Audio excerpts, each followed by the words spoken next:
Great Debaters Contest is brought to you by Safaricom M-Pesa.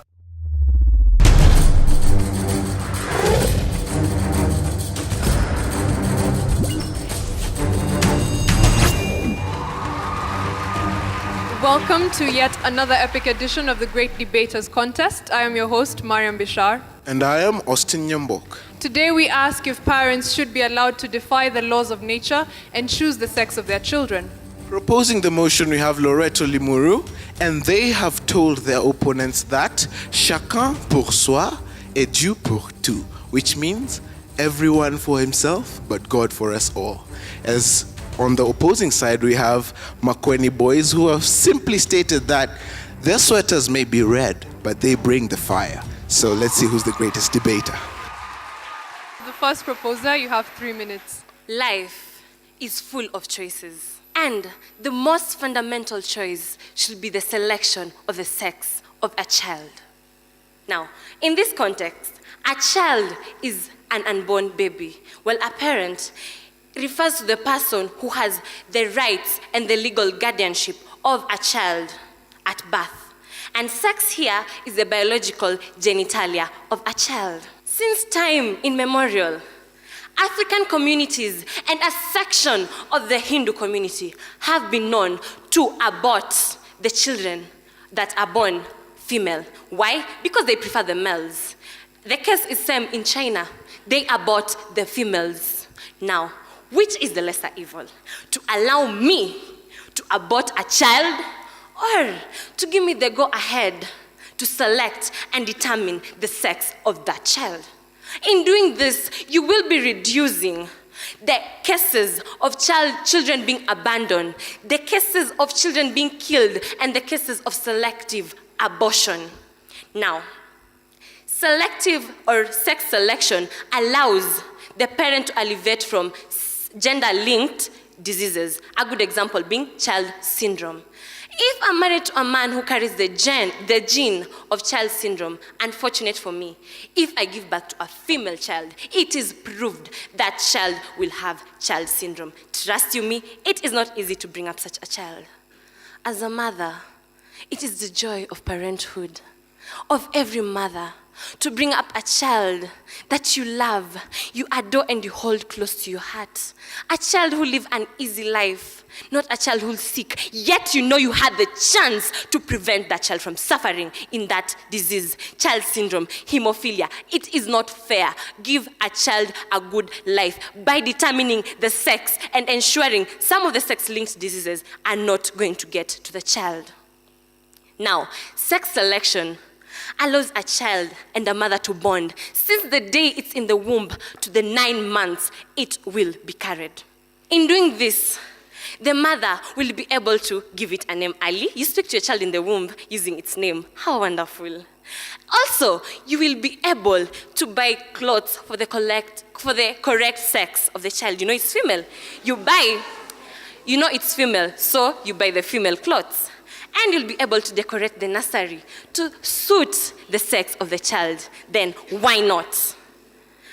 Listen, if you want to eat a toad, go for the fat and juicy one. If you want a child, go for the right sex, for the sex that you want. Choose the sex you want. First opposer, you have 3 minutes. You can give us your opening statement. From Makueni boys, Dennis Gitonga. And one day, I want to be a parent. The process of childbearing, the process of childbirth should be a process whereby there is awe and wonder. And this moment, it's the time whereby parents bring up some issues. Oh, I want a girl, I want a boy. And this makes the process itself a very fun process. If we choose the sex of this child, all this will just go away. All this will just be carried away. And there will be no reason for you to be a parent. Well, I love to be a good parent who will take care of the child, male or female. Having to choose sex of a child. We are in a very dynamic world where technology is changing day to day. And one thing, the technology has enabled us to choose the sex of this child. So one time it will come to a place whereby someone will want to choose how their child's eyes look like. You'll want to choose how the hairline of your child looks like. Well, we are moving towards perfection, but really, how can we achieve that? How can we achieve that? We should not encourage this right to be put in place. Accept what you get, male or female. Take care of that child, and he or she will grow to be a responsible person in the future if you do your role well as a parent. Like it or not, we are slowly moving to the part whereby we'll be having designer babies. Humans love success, right? You all love success. And one thing is that if we can find a method whereby success is offered, a method which can offer success to provide the gender of this child. Okay, there are some biological methods. If you look at it this way, when you go to the hospital, that is the advanced hospitals which offer such, they'll give you a method whereby the woman has to be, let's say, has to give the embryo, which is then fertilized. And then it is replanted again, and they give two. So in countries like China, whereby you are allowed to give only one child, you're telling me that if you have twins, where will this other child go? Let me finish by saying this. Living in a country that allows only one child, you're supposed to only have one child. So you'll have to do away with this child. Finally, the cost. Just look at what you're giving so as to ensure that this child is growing up the right way. If you're not ready to have a boy specifically or a girl specifically, then you should not be given the chance to be a parent. Thank you. We'll now get cross-examinations, beginning with the proposing team. My worthy opponent has said that the process is fun, and by allowing the parent to choose the sex of the child, we'll have done away with the fun part of it. But take into consideration this story. Susan Gunn and Robert Gunn, they live in south of Europe. They are married, or at least they were happily married, for the first half of their marriage until they decided to get a child. And so after deciding to get a child, the firstborn was a boy. And so they thought maybe, probably, the second child would be a girl. And so one night they decided to work again. They decided to turmoil from sunset till sunrise trying to look for a girl. But lo and behold, their second child was still a boy. They couldn't afford to be disappointed. They decided to embrace the child. But after some time, they decided maybe we might still be able to afford a third child. So they went into this thing that my worthy opponents have called fun. And they tried yet again. They never gave up. Susan Grant bore her third child. And lo and behold, it was still a boy. So is it still fun? Is it still fun going through the same thing over and over again and not yielding the results that you expected? Is it not monotonous? Is it not boring? Are we going to increase marital constraint because you're not allowing the parents choose the sex of the child? Are we going to take Susan Grant and Robin Grant through emotional turmoil of trying each and every single night to try and get a girl? I'm giving you one solution. Let us just allow Susan Gunn and Robert Gunn to have a baby girl and we'll be done with the monotonous process. You've also said that there's a problem because after choosing the sex of the child, maybe, just maybe, the next time I might want my child to have blue eyes, orange lips, brown hair. There are many things that I would want to fit the specifications of my child, but you forget one thing. You are trying to criticize me for wanting my child to have blue eyes, but are you forgetting that you also do the same, Judge Booker? When you go for a party, all girls in the house, and this boy turns to you, don't you wish you had blue eyes and you find yourself in the cosmetic surgery the following day? Why criticize me for wanting a child to have blue eyes, red hair, but you, while you're born, after you grow up, you still want to change the same things. You criticize me for wanting to change them. So what are we arguing about here? Is it that you should deny me the right of changing the color of the eyes of my child at birth so that she can grow up and let her change them when she's 13? No, that does not make sense at all. Again, it might be expensive, but is kidney dialysis not expensive? Is a heart transplant not expensive? Necessity is the mother of invention.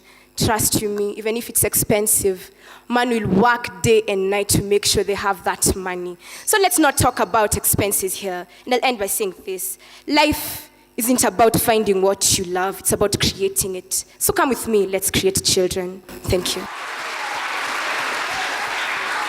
We'll now get the cross-examination of the opposing team. You have 3 minutes. Saluting you all, Makueni boys. Have you ever heard of a country whereby they're importing men because there is gender imbalance? Or you are exporting ladies to save a country which has insufficient women? Definitely, nature balances herself. So if nature is stretching both her hands to help us, to balance ourselves as human beings, then who are we to extend our hands and show Mother Nature we still can offer you some little help here? I begin with my first proposer who talked about a selective abortion. She asked for a better method. I give her one.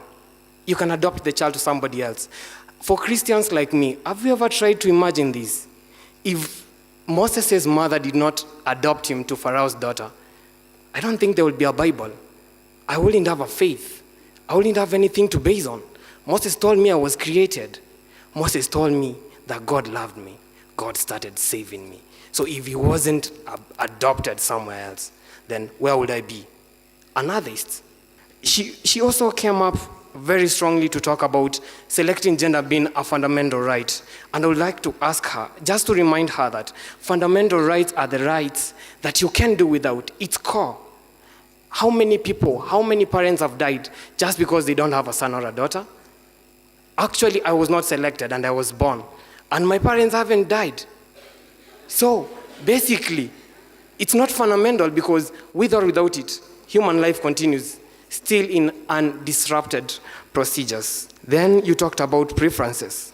And I would just like to refer you to one thing. When you were standing outside there, the first thing when you arrived was to toss a coin. You either have a head or a tail. You are either born male or female. You are either born or you are not born.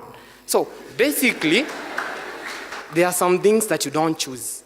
And the things that you can't choose, that's where religion comes in. And that's why you give it all to God. Let him choose. Let you live. After all, if you can't love a boy or a child, you are boy or your daughter, can you even love anyone? I doubt. You talked about correcting genetic disorders. Well, that will take us straight to the road of cloning. It was strictly followed, and the hallmark of its failure was marked when Dolly died, February 14th, 2003. So, are you telling me if I have money to invest, I just go find a business that is falling apart in the next few years, and I throw all my money there? Okay, I'm not that stupid. I would rather not do that. And finally, I remember somebody talking about bonding. Well, if there is a new definition in the dictionary that makes natural selection a basic thing so that you can select, so that you can bond, then please give it to us. Kennedy Kyoko. Thank you.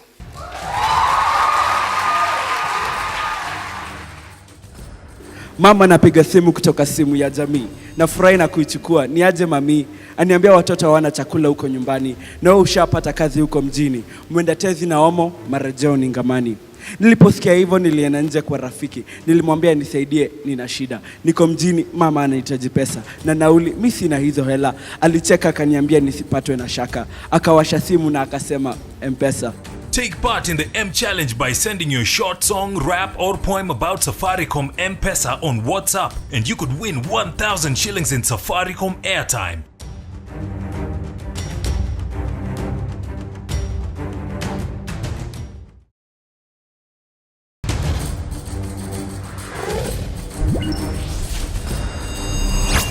My name is Maina Victor from Makueni Boys, And I have a question. How would you feel if you learned that you are a genetically modified organism with no choice of what to become or what to wish for? There's a part where he said, if you try and you're getting the same gender and you want to get, let's say you've been getting girls and you want a boy and it can't happen, he gave us the option of adopting. Maybe I don't want to adopt. Maybe I want my own. I want to have a girl of my own. So I don't want to adapt. So what will happen to those people who want to own this baby? Third proposer, you may respond. Jane Pauline Pamba, Loreto High School, Limuru. I'd like to start with the question that was posed by Nancy Mudhoni. You asked that if you gave birth to sons and your neighbors wanted sons and the whole nation wanted sons, then who would give birth to the girls? My grandmother gave birth to a girl, my mother gave birth to a girl, I will give birth to girls, and the girls will give birth to, your sons will marry.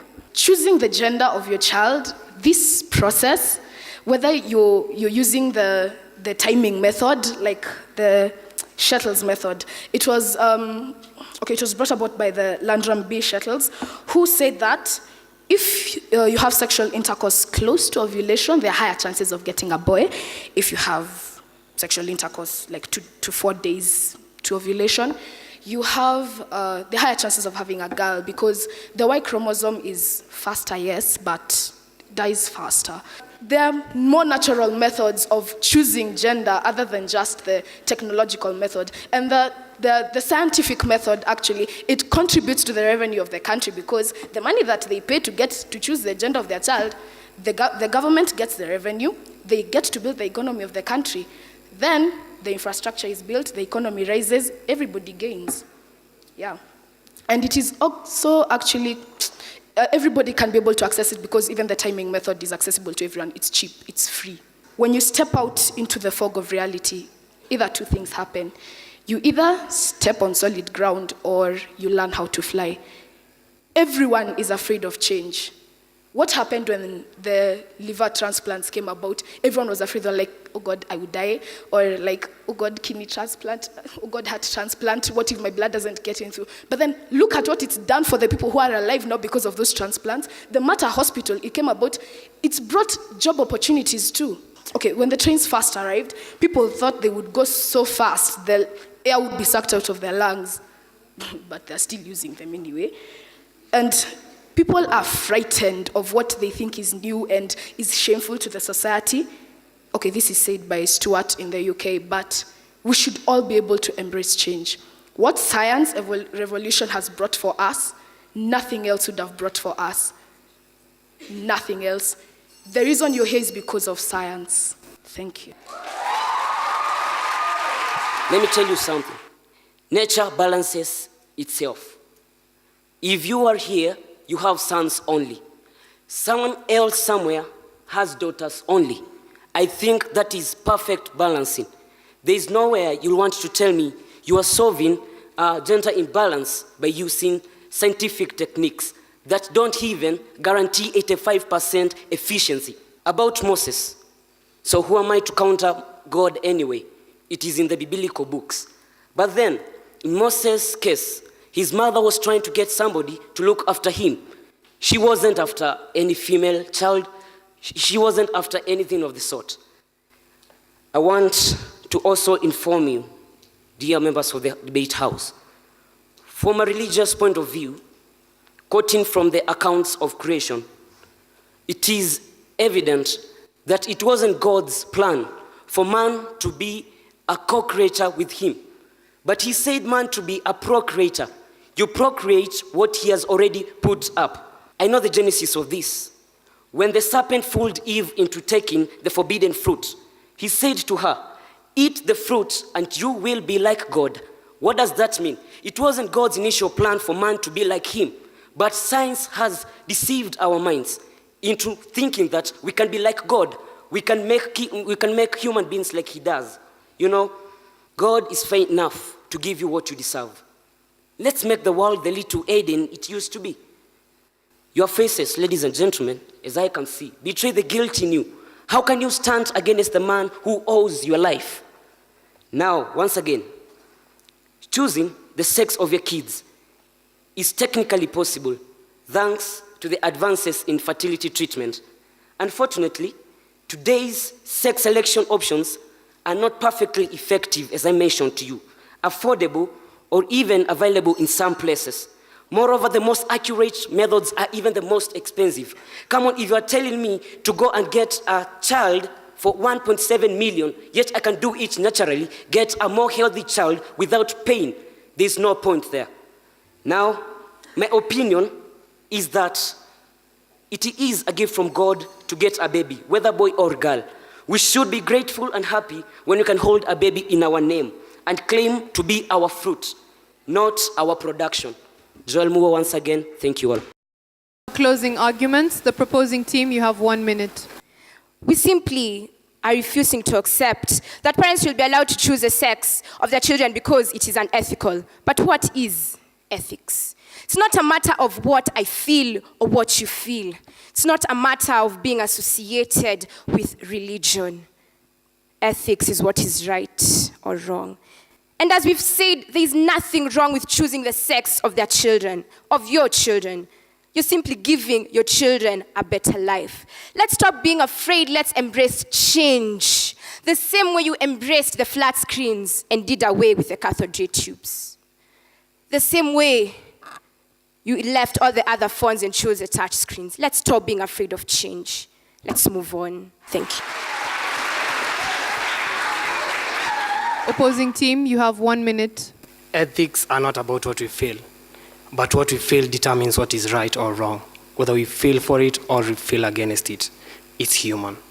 And I would just like to tell you one thing. If I were afforded a chance to change just one thing about the English dictionary, I would change its definition for the word parent. A parent is not just somebody who can sire me. Everybody above the age of 14 can sire, but you can't be a parent. There is more to a parent. There is love. There is affection. And it's love that makes you who you are. And it's love that separates you from the rest of the animal kingdom, because you can love or hate and judge. And finally, before I leave this stage, I would just like to remind each and every one of you the main difference between a boy and a girl, just the X and the Y chromosome. If you can't love a person because he has a gametic cell with a Y chromosome, then how will you love that person while he has 23 somatic cells that you didn't even determine what went inside there? Kennedy Kyoko. Well, and on behalf of the whole of Makueni community, I wrap our case. Thank you. Kennedy Kyoko, very good and powerful speaker. And I think as a debater, I have watched you grow over time. I loved your use of rhetorical questions and the fact that you even offered, some solutions. Joel, again, a very powerful speaker, but good job, my Makueni boys. You have represented your county very well. Loreto High School, you are girls, is it? Makueni boys, you are boys, is it? I mean, boy, girl, that's debate and entire. You did your best, and all I can say to the two teams is, well done. Joel, you're a good debater. Although I said at one point, don't dwell so much on one point. You can always transit to another point rather than dwelling so much on another. Jane, you have a dialogue dialogue style of presentation, and it was a good presentation. I think from both teams, you have your strengths and you also have your weaknesses. But I believe in this particular debate, your strengths outweighed your weaknesses. The judges have found it important to tie the two schools at 72%. Please give them a round of applause.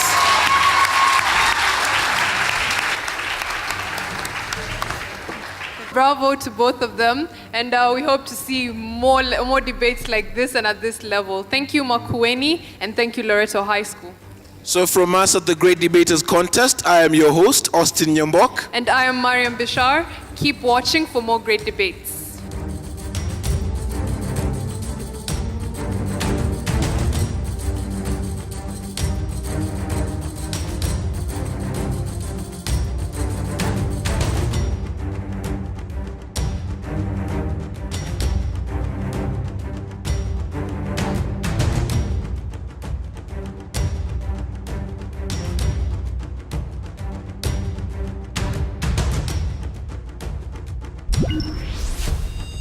Great Debaters Contest was brought to you by Safaricom M-Pesa.